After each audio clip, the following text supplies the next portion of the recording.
నమస్కారం. మా తెలంగాణ న్యూస్కి స్వాగతం. హెడ్లైన్ చూద్దాం.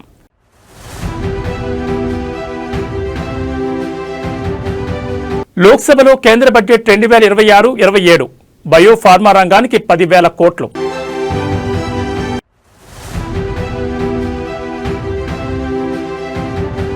ఏపీ సహా 4 రాష్ట్రాల్లో రేర్ ఎర్త్ మినరల్స్ కోసం పథకం.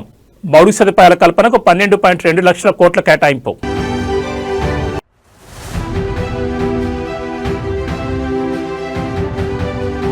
అంబటి అరెస్టును ఖండిస్తున్నాం. నల్లపాడు పిఎస్కు వైసీపీ లీగల్ సెల్ న్యాయవాదులు.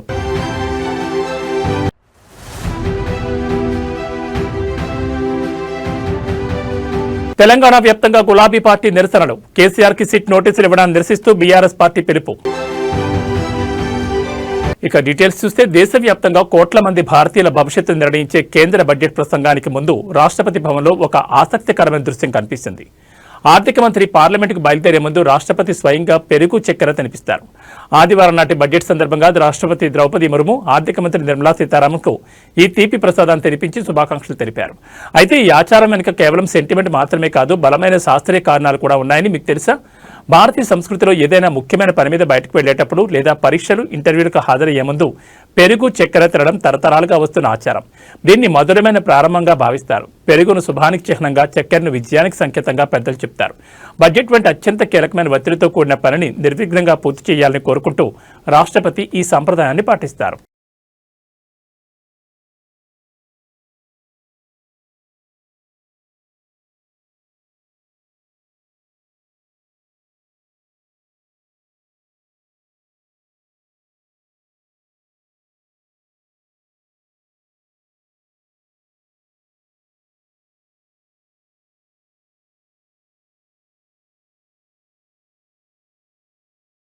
భారత ఆర్థిక వ్యవస్థను ప్రపంచ స్థాయికి తీసుకెళ్లే లక్ష్యంతో కేంద్ర ఆర్థిక మంత్రి నిర్మలా సీతారామన్ నేడు పార్లమెంట్లో కేంద్ర బడ్జెట్ 2026-27 ప్రవేశపెట్టారు. వరుసగా 9వసారి బడ్జెట్ ప్రవేశపెట్టిన మంత్రిగా ఆమె సరికొత్త రికార్డు సృష్టించారు. 75 ఏళ్ల సంప్రదాయాన్ని మారుస్తూ ఈసారి ఆదివారం నాడు బడ్జెట్ ప్రసంగం జరిగింది. ఈ బడ్జెట్ను 3 ప్రధాన కర్తవ్యాల ప్రాతిపదికన రూపొందించినట్లు మంత్రి ప్రకటించారు. ఇందులో ఆర్థిక వృద్ధిని వేగవంతం చేయడం, ప్రపంచ మార్కెట్లతో భారత్ను అనుసంధానించడంతో పాటు యువత, పేదలు, దళితులు, ఆదివాసీల ఆకాంక్షలు నెరవేర్చడం వంటి వాటిని పొందుపరిచారు. దేశాభివృద్ధిలో కీలక మౌలిక సదుపాయాల కల్పన కోసం ప్రభుత్వం ఈసారి రికార్డు స్థాయిలో 12.2 లక్షల కోట్లు కేటాయించింది. గత ఏడాది ఇది 11.2 లక్షల కోట్లుగా ఉండేది. మరోవైపు సెమీ కండక్టర్ టెక్నాలజీలో విప్లవం సృష్టించేలా ప్రకటన చేశారు. ఇందులో సెమీ కండక్టర్ ఇండియా మిషన్ 2.0 కింద చిప్ తయారీలో భారత్ను గ్లోబల్ హబ్గా మార్చేందుకు 40,000 కోట్లు కేటాయించారు. అలాగే రేర్ ఎర్త్ మినరల్స్ సంబంధించి ఆంధ్రప్రదేశ్, కేరళ, ఒడిశా సహా 5 రాష్ట్రాల్లో అరుదైన ఖనిజాల వెలికితీత కోసం ప్రత్యేక పథకాన్ని ప్రకటించారు. అలాగే పరిశ్రమలను విద్యా సంస్థలతో అనుసంధానం చేస్తూ కొత్తగా హైటెక్ టూల్ రూమ్స్ ని ఏర్పాటు చేయనున్నారు. రాబోయే 5 ఏళ్లలో బయోఫార్మా తయారీని ప్రోత్సహించేందుకు 10,000 కోట్లతో కొత్త పథకాన్ని ప్రారంభించారు. Our government's sankalp is to focus on our poor, underprivileged and the disadvantaged. To deliver on this sankalp, and given that this is the first budget prepared in Kartavya Bhavan, we are inspired by 3 Kartavya. Our first Kartavya is to accelerate and sustain economic growth by enhancing productivity and competitiveness and building resilience to volatile global dynamics. Our second Kartavya is to fulfill aspirations of our people and build their capacity, making them strong partners in India's path to prosperity. Our third Kartavya, aligned with our vision of Sabka Saath, Sabka Vikas, is to ensure that every family, community, region and sector has access to resources, amenities and opportunities for meaningful participation. Rare earth minerals కోసం ఆంధ్రప్రదేశ్ సహా 4 రాష్ట్రాల్లో ఖనిజాల వెలికితీతకు ప్రత్యేక పథకం తీసుకొస్తున్నట్లు కేంద్ర ఆర్థిక మంత్రి నిర్మలా సీతారామన్ ప్రకటించారు. ఆంధ్రప్రదేశ్తో పాటు కేరళ, ఒడిశా, తమిళనాడు తదితర రాష్ట్రాల్లో ప్రత్యేక కార్యక్రమం చేపడుతున్నట్టు తెలిపారు. తీర ప్రాంత రాష్ట్రాలపై దృష్టి సారిస్తామని అన్నారు. సహజ వనరులున్న రాష్ట్రాలకు ప్రత్యేక ప్రోత్సాహం అందించేలా చర్యలు తీసుకుంటున్నట్టు తెలిపారు. ఆమె లోక్సభలో బడ్జెట్ను ప్రవేశపెట్టారు. ఈ సందర్భంగా ప్రసంగిస్తూ ఫార్మా, విద్య, పరిశోధనకు జాతీయ స్థాయిలో 3 కొత్త విద్యా సంస్థల స్థాపనకు నిర్ణయించినట్టు తెలిపారు. ఛాంపియన్ ఎంఎస్ఎంఈల కోసం ప్రత్యేక కార్యాచరణ రూపొందించినట్లు వెల్లడించారు. సెమీ కండక్టర్ ఇండియా మిషన్ 2.0 కోసం 40,000 కోట్లు కేటాయిస్తున్నట్లు వెల్లడించారు. దేశంలో కొత్తగా 3 రసాయన పార్కుల స్థాపన, ప్రపంచ స్థాయి కంటైనర్ ఉత్పత్తి కార్పొరేషన్లకు ఏర్పాటు చేస్తున్నట్టు వెల్లడించారు. జౌళి రంగ విస్తరణ, ఆధునికీకరణ, ఉపాధి దిశగా మరిన్ని అడుగులు వేస్తున్నామని నిర్మలా సీతారామన్ తెలిపారు. మౌలిక సదుపాయాల కల్పనకు 12.2 లక్షల కోట్లు కేటాయిస్తున్నట్టు తెలిపారు. మన జౌళి ఉత్పత్తుల అంతర్జాతీయ బ్రాండింగ్ కోసం ప్రత్యేక కార్యాచరణ, మెగా టెక్స్టైల్స్ పార్కులు, పరిశ్రమలకు విద్యా సంస్థల అనుసంధానం వంటి వాటిని తన ప్రసంగంలో పేర్కొన్నారు. 7 హైస్పీడ్ రైలు కారిడార్లను నిర్మలా సీతారామన్ ప్రకటించారు. 1 పూణే హైదరాబాద్, 2 హైదరాబాద్ బెంగళూరు, 3 హైదరాబాద్ చెన్నై, 4 ముంబై పూణే, 5 బెంగళూరు చెన్నై, 6 ఢిల్లీ వారణాసి, 7 వారణాసి సిలిగురి కారిడార్లను ప్రకటించారు. వారణాసి పట్టణాలలో షిప్ రిపేర్ కర్మాగారాలను ఏర్పాటు చేస్తున్నట్లు ప్రకటించారు. ఉపాధికి పెద్దపీట వేస్తున్నట్టు చెప్పారు. High-speed rail corridors between cities as growth connectors, namely Mumbai to Pune, Pune to Hyderabad, Hyderabad to Bengaluru, Hyderabad to Chennai, Chennai to Bengaluru, Delhi to Varanasi, phone tapping కేసులో మాజీ CM KCR ను SIT విచారణకు పిలవడాన్ని నిరసిస్తూ BRS శ్రేణులు రాష్ట్ర వ్యాప్త ఆందోళన చేపట్టాయి. సిరిసిల్ల జిల్లా బొప్పాపూర్లో సీఎం రేవంత్ రెడ్డి దిష్టిబొమ్మకు కొర్రెతలు తగిలించి దహనం చేశారు. మక్తల్, హైదరాబాద్, నాగర్ కర్నూలు సహా పలు ప్రాంతాల్లో ప్రభుత్వ తీరును నిరసిస్తూ బీఆర్ఎస్ నాయకులు ధర్నాలు నిర్వహించారు. మున్సిపల్ ఎన్నికల వేళ రాజకీయ కక్ష సాధింపు కోసమే కేసీఆర్ ను వేధిస్తున్నారని ఆరోపించారు.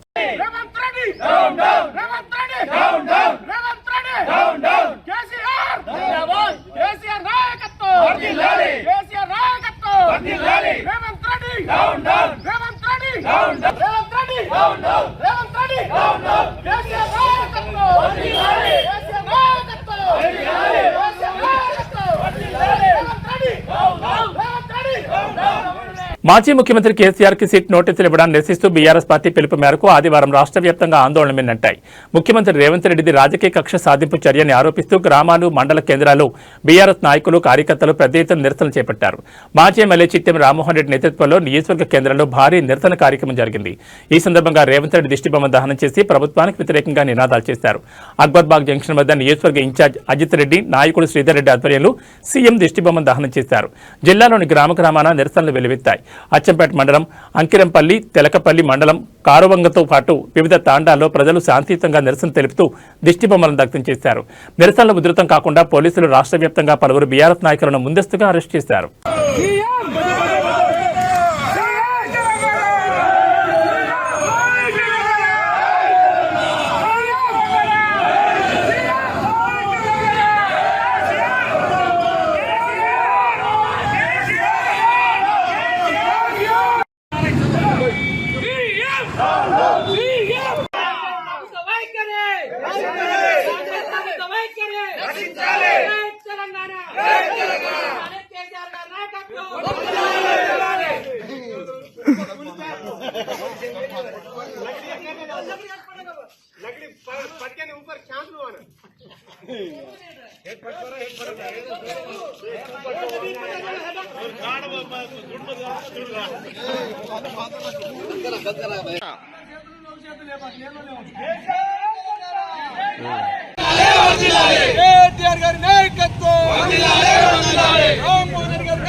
జై తెలంగాణ, జై తెలంగాణ. సిగ్గు కేసీఆర్ గారికి రేవంత్ రెడ్డి ప్రభుత్వం నోటీసులు ఇవ్వడమా? సిగ్గు కేసీఆర్ గారికి కాంగ్రెస్ ప్రభుత్వం నోటీసులు ఇవ్వడమా? ఖబర్దార్ రేవంత్ రెడ్డి, ఖబర్దార్ రేవంత్ రెడ్డి, డౌన్ రేవంత్ రెడ్డి. గంజాయి ముఠా దాడిలో తీవ్రంగా గాయపడిన ఎక్సైజ్ మహిళా కానిస్టేబుల్ గాజుల సౌమ్య మృతి చెందారు. నిజామాబాద్లో ఇటీవల గంజాయి అక్రమ రవాణాను అడ్డుకునే ప్రయత్నంలో ఆమెపై స్మగ్లర్లు దాడి చేయడంతో తీవ్రంగా గాయపడ్డారు. ఈ క్రమంలో ఆమెను హైదరాబాద్లో నిమ్స్ ఆసుపత్రికి తరలించి చికిత్స అందిస్తుండగా నిన్న రాత్రి ఆమె తుది శ్వాస విడిచారు. ఇటీవల నిజామాబాద్ నగర శివార్లో అర్ధరాత్రి తనిఖీలు నిర్వహిస్తున్న సమయంలో గంజాయి ముఠా హల్చల్ చేసింది. ఎక్సైజ్ సిబ్బందిని తప్పించుకునే ప్రయత్నంలో స్మగ్లర్లు తమ కారుతో ఎక్సైజ్ సిబ్బందిని ఢీకొట్టారు. ఈ ఘటనలో మహిళా కానిస్టేబుల్ సౌమ్య తీవ్రంగా గాయపడ్డారు. ఘటన అనంతరం అప్రమత్తమైన పోలీసులు స్మగ్లర్ల వాహనాన్ని వెంబడించి 2 నిందితులను అరెస్ట్ చేశారు. వారి వద్ద నుంచి 2 కిలోల గంజాయిని స్వాధీనం చేసుకున్నారు. అరెస్ట్ అయిన నిందితులు నిర్మల్ జిల్లాకు చెందిన వారిగా గుర్తించారు. విధి నిర్వహణలో కానిస్టేబుల్ సౌమ్య ప్రాణాలు కోల్పోవడంతో ఎక్సైజ్ శాఖలు విషాద ఛాయలు అలుముకున్నాయి.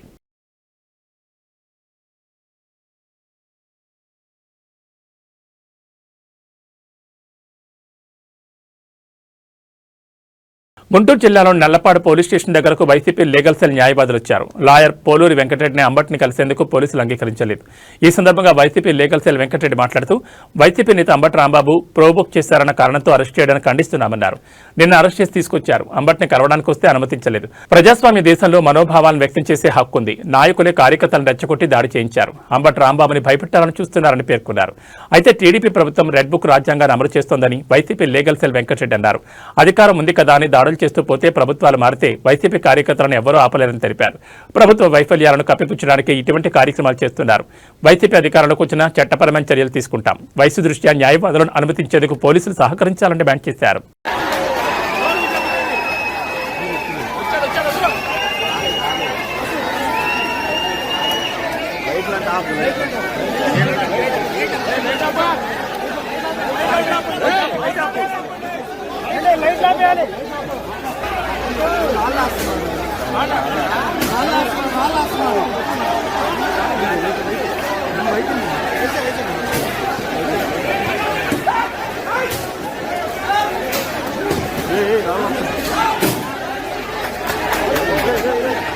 చూడండి రాళ్ళు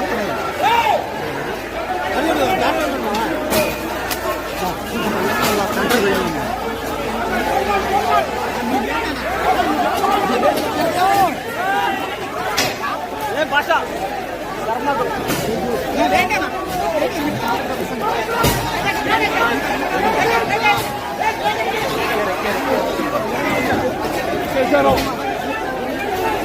లైట్ ఉంది చూడు, లైట్ ఎవరితో లైట్ ఎవరితో లైట్ ఉంది అక్కడ అందులో చూడు, దాంట్లో లైట్ ఉంది ఎవరితో దాంట్లో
ముఖ్యమంత్రి చంద్రబాబు నాయుడుపై అనుచిత వ్యాఖ్యలు చేశారన్న ఆరోపణతో మాజీ మంత్రి అంబటి రాంబాబును శనివారం రాత్రి పోలీసులు అరెస్ట్ చేశారు. గుంటూరులోని ఆయన నివాసంలో అదుపులోకి తీసుకుని భారీ భద్రత మధ్య నల్లపాడు పోలీస్ స్టేషన్ తరలించారు.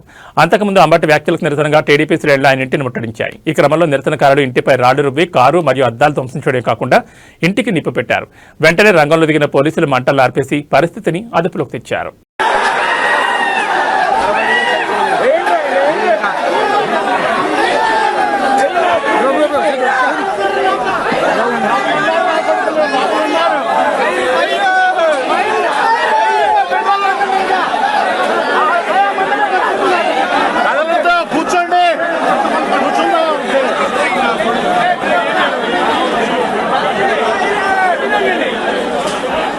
భయం రావాలని చూడండి తీయండి.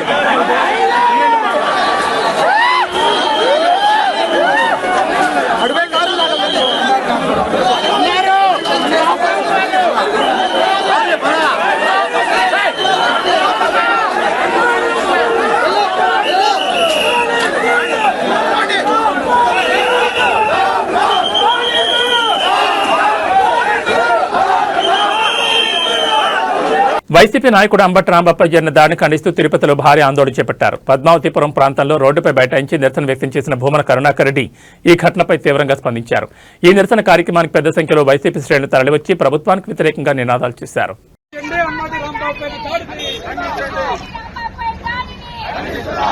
ఖండించండి అంబటి రాంబాబు పైన దాడిని, ఖండించండి అంబటి రాంబాబు పైన దాడిని. ఖండించండి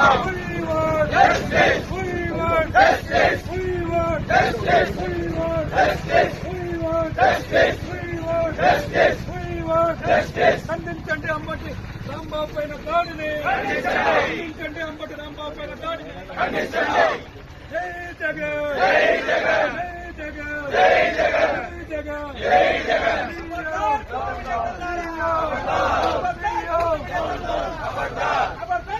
కూటమి నేతల్లారా, కూటమి నేతల్లారా, జై జగన్, జై జగన్, జై జగన్, జై జగన్, జై జగన్, జై జగన్, జై Jagan. We want justice. We want justice. We want justice. We want justice. వర్ధిల్లాలి జగన్మోహన్ రెడ్డి గారి నాయకత్వం. వర్ధిల్లాలి జగన్మోహన్ రెడ్డి గారి నాయకత్వం. వర్ధిల్లాలి జగన్మోహన్ రెడ్డి గారి నాయకత్వం. టీడీపీ ఎమ్మెల్యే బండారు శ్రావణికి సింగనమల మండలం నాగులగొడ్డం గ్రామంలో చేదు అనుభవం ఎదురైంది. పింఛన్ల పంపిణీ కోసం గ్రామానికి వెళ్లే సమయంలో స్థానికులు ఎమ్మెల్యేను చుట్టుముట్టి తమ సమస్యలపై నిలదీశారు. ఎన్నో ఏళ్లుగా పెండింగ్లో ఉన్న రోడ్లు, డ్రైనేజ్ కాలువల నిర్మాణం ఎప్పుడు పూర్తవుతుందో చెప్పాలని ప్రజలు ప్రశ్నించారు. గ్రామంలో మౌలిక సదుపాయాల కొరతతో ఇబ్బందులు పడుతున్నామని, వర్షం పడితే రోడ్లు పూర్తిగా దుర్గమయంగా మారుతున్నాయని స్థానికులు ఆవేదన వ్యక్తం చేశారు. డ్రైనేజ్ వ్యవస్థ సరిగా లేక మురుగునీరు ఇళ్ల ముందే నిలుస్తోందని, ఈ సమస్యలపై పాలకులు పట్టించుకోవడం లేదని మండిపడ్డారు. ఎమ్మెల్యే హామీలు ఇచ్చినా ఇప్పటి వరకు అమలు కాలేదని ప్రజలు అసంతృప్తి వ్యక్తం చేశారు. ఈ సందర్భంగా పరిస్థితి ఉద్రిక్తంగా మారింది. అధికారులను గ్రామంలోకి రానివ్వడం లేదని ఓ యువకుడిపై ఎమ్మెల్యే బండారు శ్రావణి ఆగ్రహం వ్యక్తం చేస్తూ, అరే స్వామి, అధికారులను లోపలికి రానివ్వడం లేదురా అంటూ వ్యాఖ్యానించినట్లు స్థానికులు చెబుతున్నారు. ఈ మాటలతో ప్రజల్లో మరింత ఆగ్రహం పెరిగింది. ప్రజాప్రతినిధులు సమస్యలు పరిష్కరించాల్సింది పోయి ప్రజలపై ఆగ్రహం వ్యక్తం చేయడం తగదని గ్రామస్తులు విమర్శించారు. ఈ ఘటన స్థానికంగా చర్చనీయాంశంగా మారింది.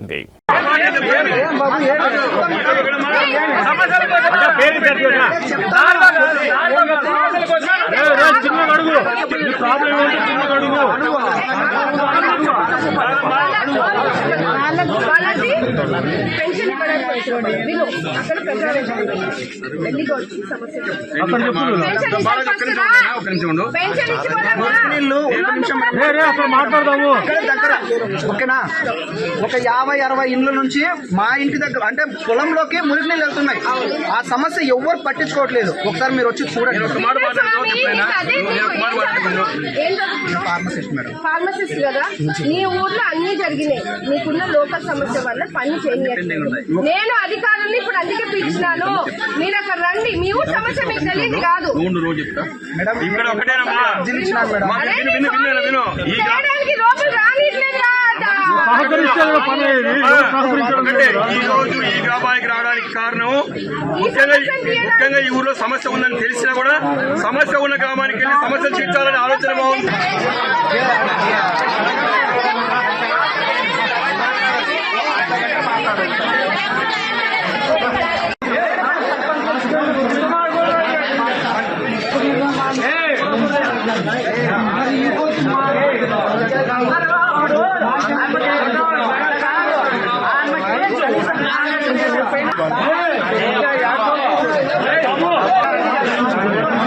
తిరుపతిలో టీడీపీ కార్యకర్త మధ్యమత్తులు చేసిన హల్చల్ తీవ్ర కలకలం రేపింది. తిరుపతి బైరాగిపట్టణంలోని కేశవనాయన కుంట వద్ద యశ్వంత్ చౌదరి అనే టీడీపీ కార్యకర్త నడి రోడ్డుపై కారు నిలిపి మద్యం సేవిస్తూ వీరంగం సృష్టించాడు.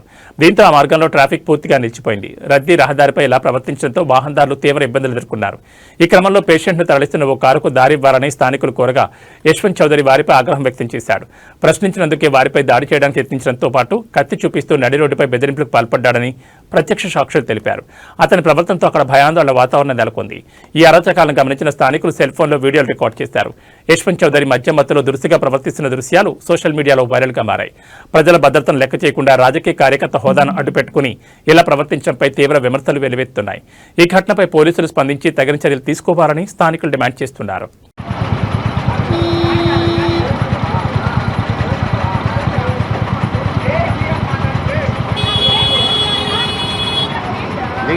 छोटे थे उतर उसका कहानी ఏదో మాట్లాడుతున్నాడు వాడు లంజాకొడు కూడా.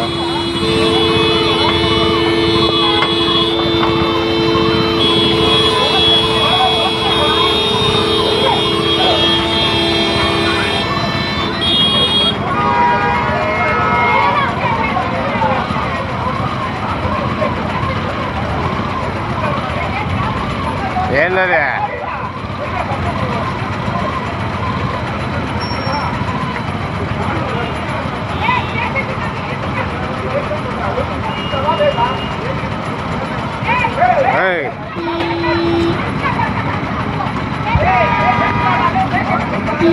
ఆడ హాస్పిటల్కి పోతా ఉన్నారు వాళ్ళు. వీళ్ళు ఏదో హాస్పిటల్ పోతాను వాడు తాగేసి అటు రోడ్లో బండి ఆపాతి అయినాడు.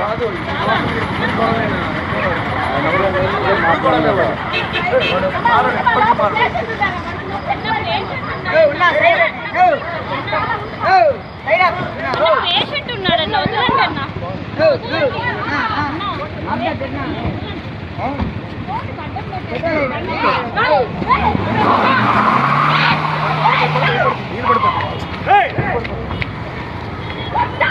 రికార్డింగ్ చేసినాడు. పట్టుకోండి వాడిని, పట్టుకోండి లంజా కొడుకు పట్టుకోండి. నేను వీడియో తీస్తానే ఉండగా వాడిని వాయించి పారేయండి ముందు పోలీసు.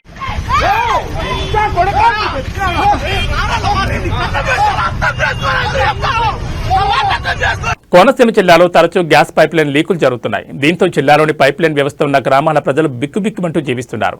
ఇటీవలే మలికిపురం మండలం ఇరుసుమండలో గ్యాస్ బ్లోఅవుట్ జరిగింది. దాన్ని ఆర్పేందుకు రోజుల పాటు ఓఎన్జీసీ అధికారులు, విపత్తు నివారణ సిబ్బంది, జాతీయ స్థాయి నిపుణులు ఇబ్బంది పడ్డారు. అయితే మరోసారి మలికిపురం మండలంలో ONGC gas pipe line leak అయింది. మండలంలోని తూర్పు పాలెంలో గ్యాస్ లీక్ అవడంతో గ్రామస్తులు తీవ్ర ఆందోళనకు గురయ్యారు. అయితే ఈసారి సిబ్బంది అప్రమత్తంగా ఉన్నారు. పైప్ లైన్ నుంచి గ్యాస్ లీకేజీని అరికట్టడానికి తక్షణ చర్యలు తీసుకుంటున్నారు. ప్రజలను కూడా అప్రమత్తం చేస్తూ వారిని సురక్షితంగా ఉంచేందుకు అన్ని చర్యలను అధికారులు చేపడుతున్నారు.